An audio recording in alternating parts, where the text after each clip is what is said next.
바울은 아시아와 유럽에 많은 교회를 세웠습니다. 그러나 특별히 고린도 교회에 누구보다 애정을 쏟았습니다. 자식이 많아도 유난히 약하거나 아니면 속을 많이 썩이는 자식에게 부모의 마음이 가죠. 그렇듯이 고린도 교회가 좀 그랬습니다. 그러니까 바울의 아픈 손가락이었죠. 성도들 사이에서 분쟁, 다툼은 말할 것도 없고 그러다 보니 당파가 생기기도 했고요. 특별히 또 고린도라고 하는 도시가 지닌 세속적인 여러 가지 특색이 그대로 여과되지 아니하고 교회로 들어왔습니다. 그런 반면에 또 아이러니하게도 그 교회는 성령의 은사가 참 다양하게 많았습니다. 방언, 또 방언을 통역하는 은사, 또 예언, 병고침, 말씀의 은사, 이런 성령의 은사가 다분히 가득했었습니다. 그럼에도 불구하고 사랑으로는 뭉치지 못했던 교회가 바로 고린도 교회입니다. 그래서 이제 고린도 전후서를 읽으면 아주 중요한 신학들이 여기저기 들어 있음을 알게 됩니다. 교회론이 고린도전서 1장 2절에 나오거든요. 근데 그것이 그 성도들의 분쟁으로 인해서 등장하게 된 말씀이었고, 성령론은 그렇게 은사가 많음에도 불구하고 자꾸 충돌되잖아요. 그러다 보니 성령의 은사에 관한 말씀이 쭉 나열되게 되었죠.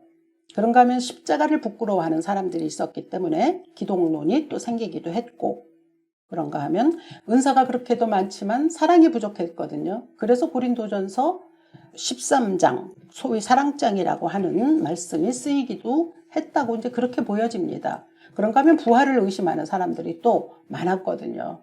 그러다 보니 고린도전서 15장 부활장이 이제 쓰였다라고 그렇게 이야기합니다.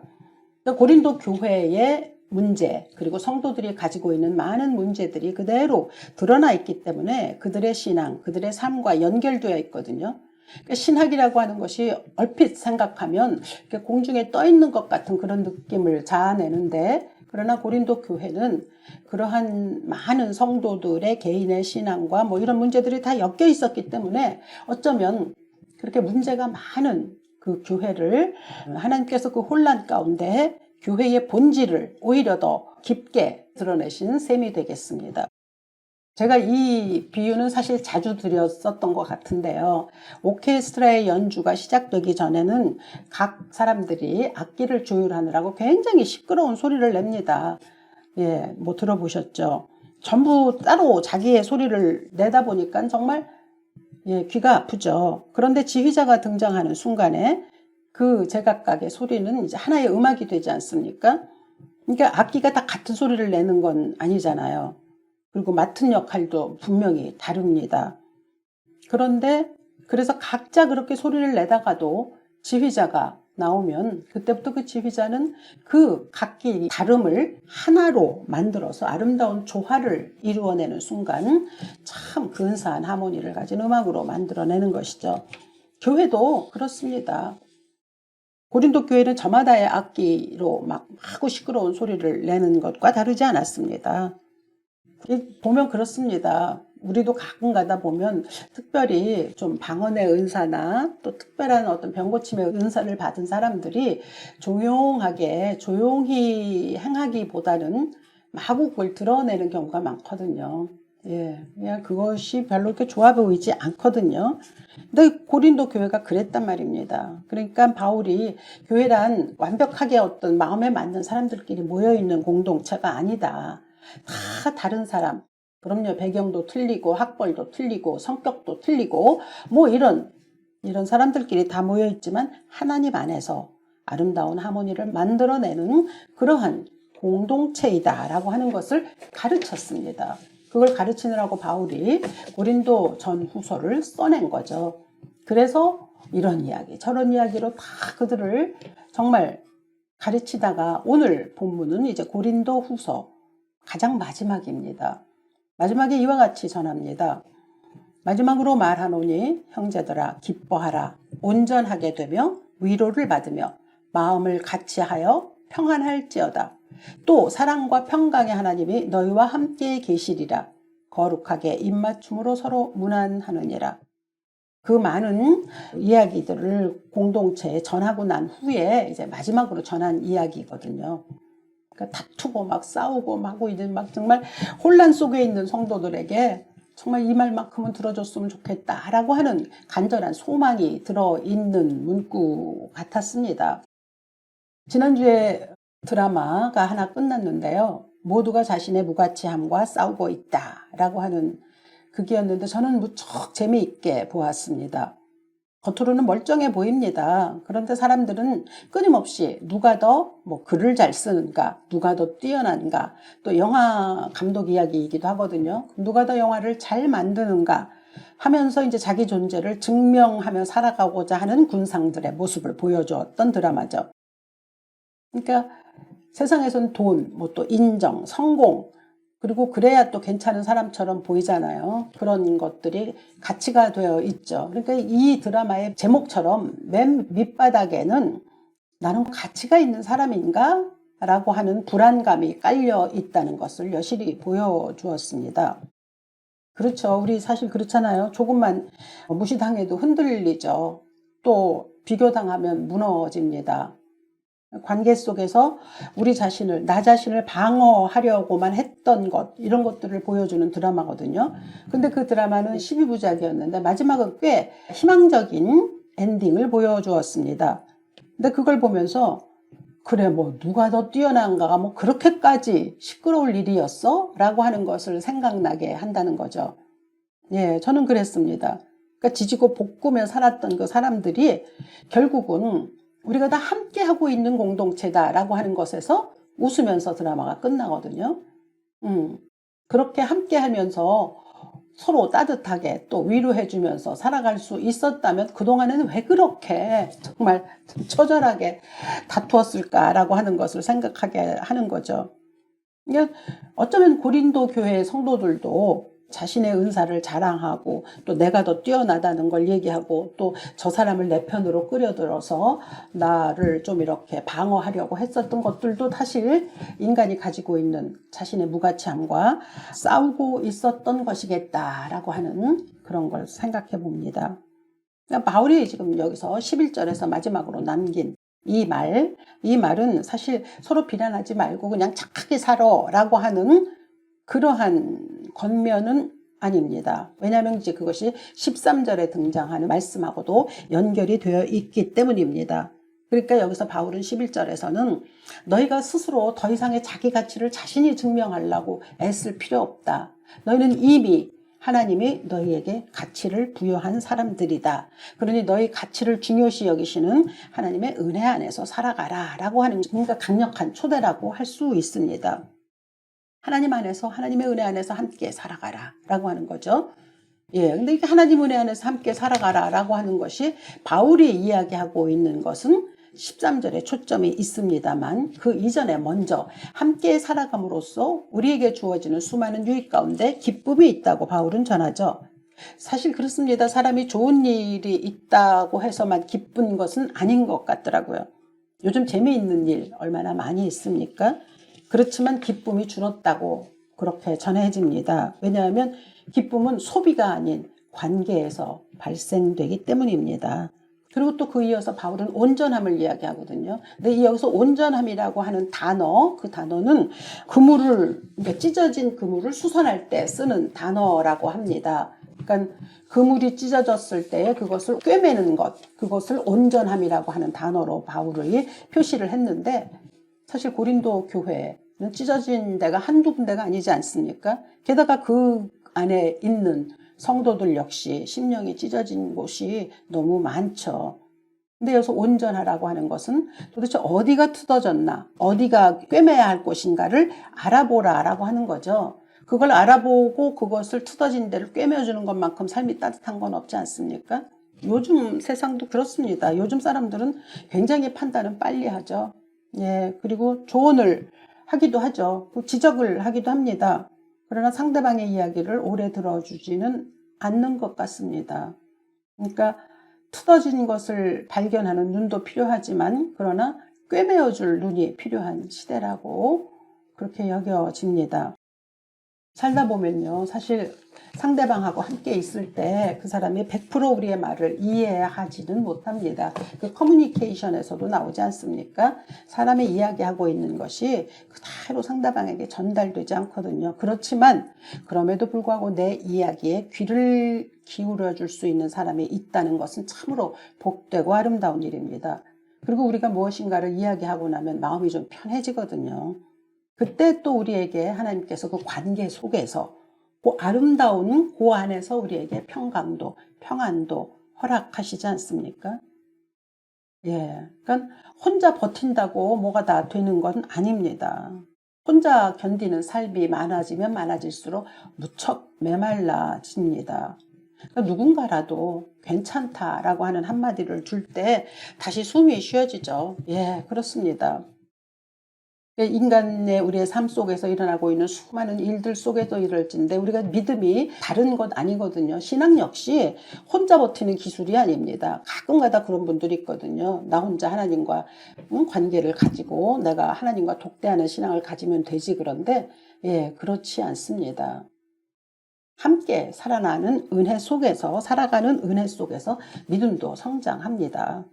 그러니까 그렇게나 문제가 많았던 고린도 교회지만 마지막으로 바울이 이렇게 이야기하는 것, 이렇게 해야 하고 하는 것에 대한 아주 강력한 근거, 그것이 바로 13절에 등장합니다. 13절, 주 예수 그리스도의 은혜와 하나님의 사랑과 성령의 교통하심이 너희 무리와 함께 있을지어다. 예, 우리 잘 아는 말씀 아닙니까? 매번 예배 때 마지막에 듣는 축도입니다. 사실 매주 축도를 듣지 않습니까? 근데 이 축도가 너무 익숙한 나머지 축도할 시간이 되면 이제 예배가 끝났구나라는 그런 신호로 받아들이는 때도 있습니다. 그러나 다시 가만히 곰곰이 생각해 보면 매주 이 축복의 선언을 받고 돌아선다는 것이 얼마나 귀한 일인지, 얼마나 위대한 일인지 사실 우리는 좀 그동안에 무감각해 있었던 건 아닌가 이런 생각도 듭니다. 대부분 세상에 나가면 다 평가하잖아요. 그죠?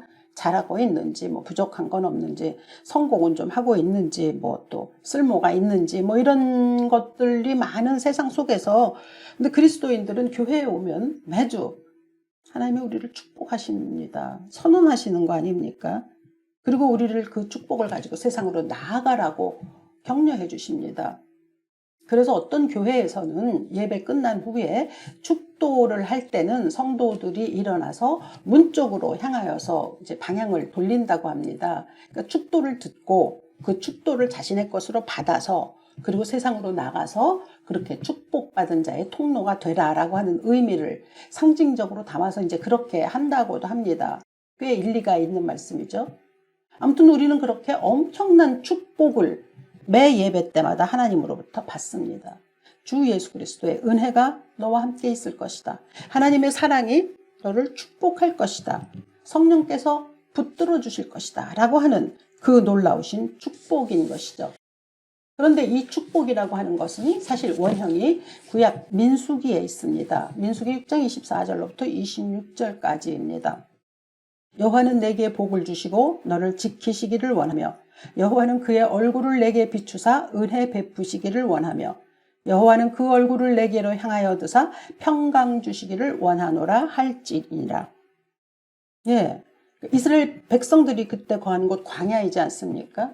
그러다 보니 뭐 서로 다투고 뭐 또 무너지기도 하고 이러는 일이 다반사로 일어났습니다. 그것이 반복되는 그 시기에 하나님께서 그들에게 내가 너희와 함께 하고 있어 라고 하는 축복을 반복해서 들려주셨습니다.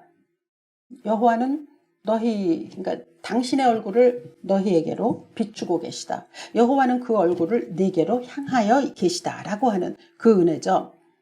성경에서 얼굴이라고 하는 것은 단순한 그냥 얼굴을 말하는 게 아닙니다. 관심, 그리고 관계, 그리고 함께 함의 언어죠. 예. 그러니까 누군가 얼굴을 돌린다라고 하는 건 사실 외면한다는 거잖아요. 그렇지만 얼굴을 향한다라는 건 받아들여짐이기도 하고 내가 너와 함께 한다라고 하는 그 사인입니다. 그러니까 광야의 백성들에게 하나님은 내가 너희를 절대로 외면하지 않아. 내 얼굴로 너희가 언제나 관심을 가지고 있어. 그리고 나는 너와 함께 있어. 라고 하는 것을 그러면 너와 나의 관계는 내가 내 은혜 안에서 얼마든지 풍성하게 만들어줄 거야 라고 하는 그 약속을 선언하신 거거든요. 그러니까 불안한 광야를 지나는 모든 이스라엘 백성들이 하나님을 의심하지 않도록 반복해서 당신의 얼굴이 너희를 향하여 있다는 것을 지속해서 말씀하신 거거든요. 그게 축도의 원형입니다.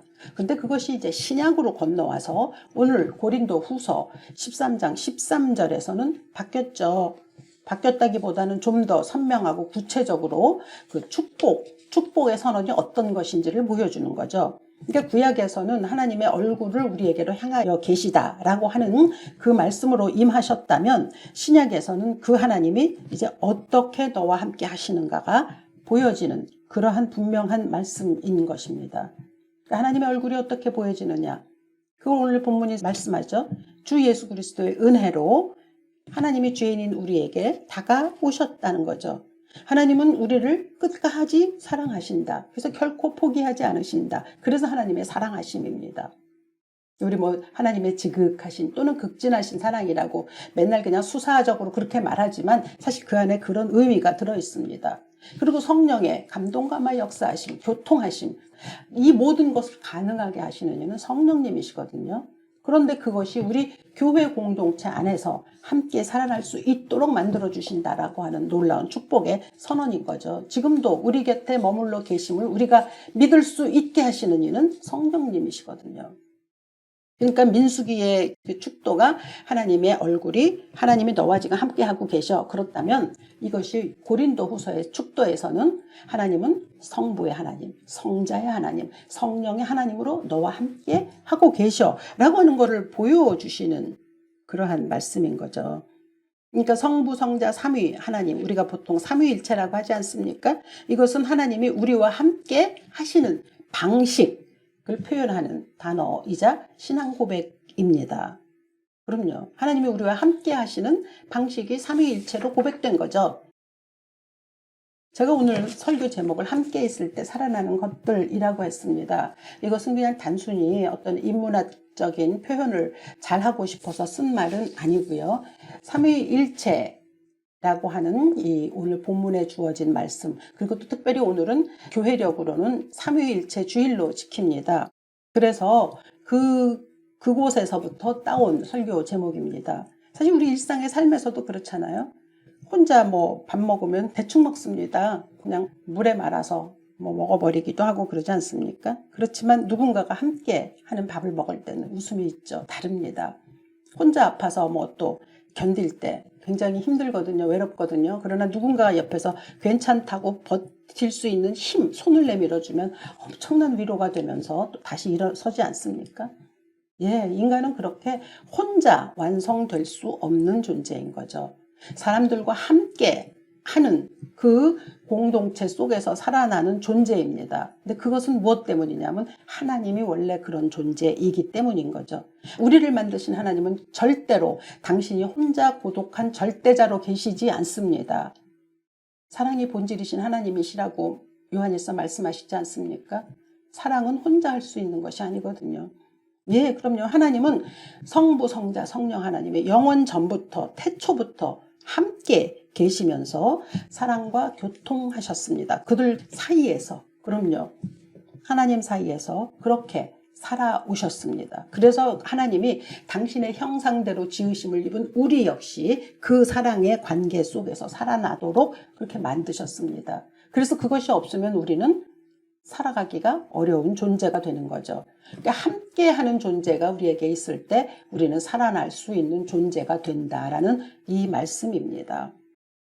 바울이 이 고린도 교회 성도들에게 참 많은 이야기를 했거든요. 아까 처음에도 말씀드렸지 않습니까? 우리가 지금 알고 있는 수많은 신학들이 이 고린도 전후서에 다 들어있듯이 그 많은 이야기를 하면서 이게 지금 마지막으로 쓴 말 아닙니까? 그러니까 마지막으로 함께 살아야 한다라고 하는 이 초대를 하기 위해서 그것을 권면하기 위해서 마지막으로 축도를 마감한다는 것. 그것이 신앙의 본질을 그대로 보여주는 겁니다. 함께 있을 때 살아난다라고 하는 것이 삼위일체의 고백 속에서 그대로 들어있다는 말이죠. 주 예수의 은혜, 하나님의 사랑, 성령의 교통하심. 이것은 전부 관계의 언어입니다. 함께함의 언어이지 않습니까? 그러니까 삼위 하나님은 우리를 혼자 남겨두시는 방식으로는 전혀 역사하지 않으십니다. 주 예수의 은혜로 가까이 오시고 하나님의 사랑으로 품으시고 성령으로 우리 모두를 하나 되게 만들어 주십니다. 세상에서 살아갈 때도 우리는 함께 살아갈 수 있을 때만이 많은 일들이 기쁨도 이루어질 수 있고요. 온전함도 이루어질 수 있고 또 마음이 편안해지는 여러 가지 삶의 의미를 찾을 수 있는 것은 다 함께하며 관계 속에서 하나님께서 우리에게 베푸신 은총이요 선물인데 그것이 성부, 성자, 성령 하나님의 함께하심의 은혜 속에 들어있는 깊은 본질인 것이죠. 그러니까 교회가 뭐 완벽해서 뭐 살아납니까? 우리가 그 하나님의 성부, 성자, 성령의 그 합동하심, 그 놀라우신 그 은혜 안에서 우리가 서로를 포기하지 않을 때만이 서로 살아나는 거 아니겠습니까? 그리고 이 모든 것의 가장 베이스, 성부, 성자, 성령, 삼위일체 하나님인 거죠. 그래서 그동안에 이 삼위일체에 대해서는 참 많은 사람들이 나름의 설명을 해왔죠. 뭐 빛, 열, 에너지 뭐 이렇게 하기도 하고요. 뭐 또 어떤 사람은 심지어는 뭐 한 손바닥 안에 가위바위보가 들어있다 뭐 이렇게 이야기도 했는데 예, 저는 뭐 나름 고민하면서 만들어낸 이야기들이라고 생각하고요. 그러나 셋이면서 하나인 구조라는 것이 어떻게 우리가 그걸 이해할 수 있겠습니까? 쉽지 않죠. 그래서 저는 그냥 오늘 본문에서 우리 기독교 신앙 안에서 하나님은 그냥 본질적으로 관계 안에 계신 분이다라고 하는 신앙 고백으로 받아들이는 것의 정점이 삼위일체다 이렇게 이야기를 해드리고 싶습니다. 성부, 성자, 성령 하나님의 오래전 태초부터 계셨던 세 분의 그 놀라우신 은총, 은혜, 예, 그거죠. 사람은요, 사실 보면 우리의 인생에서 어떤 중요한 존재가 나를 어떻게 보느냐에 따라서 정말 그대로 되어 갑니다. 그렇지 않습니까? 그래서 이제 우리가 가끔가다 뭐 스승의 날이면 예전에 나에게 용기를 주었던 선생님을 기억하기도 하고 또 누군가가 나에게 그 사람은 나를 홀대하지 않았습니다. 나를 그래도 귀하게 여겨주었습니다. 그리고 나의 본질을 알아주었습니다 라고 하는 고백을 하면서 누군가를 떠올리는 이유는 다 그 사람으로 인해서 내가 중요한 존재가 되었다라고 하는 것을 깨달았다라고 하는 이런 고백들이 들어있잖아요. 예, 그렇기 때문에 이게 굉장히 중요한 겁니다. 어떤 중요한 존재, 그가 나를 어떤 사람으로 보느냐, 그거죠. 한 아일랜드 신부가 길에서 무릎 꿇고 기도하고 있는 노인을 만났습니다. 신부가 물었습니다. 하나님과 아주 가까우신 분이신가 봅니다. 그러자 기도하다 말고 신부를 올려다본 노인이 잠깐 생각하는 듯 하더니 웃으며 말했습니다. 그럼요. 그분이 저를 아주 좋아하시는걸요. 예, 하나님은 우리를 그렇게 아주 좋아하십니다. 우리가 그분을 좋아한다고 하고 그저 우리가 하나님을 사랑한다고 말하지만 예, 원래는 하나님이 우리를 아주 좋아하시고 아주 사랑하십니다. 그래서 우리를 혼자 두지 않으시죠. 성부의 사랑으로 품으시고 성자의 은혜로 가까이 오시고 그리고 성령의 교통하심으로 우리를 사랑하시는 증거를 보여주십니다. 삼위일체 주일에 특별히 삼위일체는 어떤 것이다 설명하지 못하겠습니다. 예, 쉽지 않아요. 삼위일체라는 건 물론 교회 공동체에서 수천 년의 역사를 내려오면서 사람들이 만들어낸 교리이죠. 그러나 상상으로 만들어낸 개념은 아닙니다. 사람들이 생각할 때 믿음을 가지고 있을 때 하나님을 경험하다 보니까 나온 신앙 고백이죠.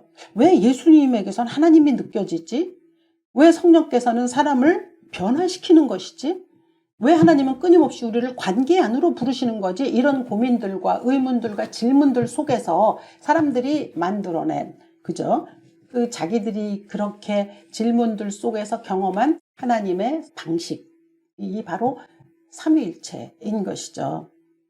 하나님은 사랑이십니다. 사랑은 혼자 할 수 없거든요.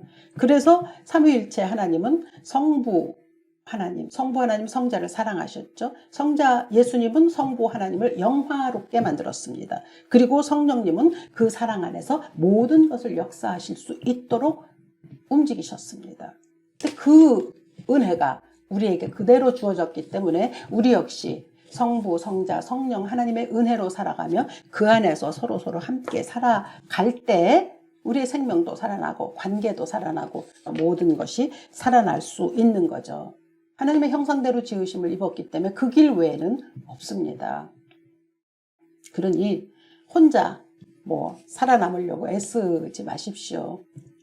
성부의 사랑이 우리와 함께 하십니다. 성자의 은혜가 우리와 함께 하십니다. 그리고 성령의 교통하심이 우리와 함께 하십니다.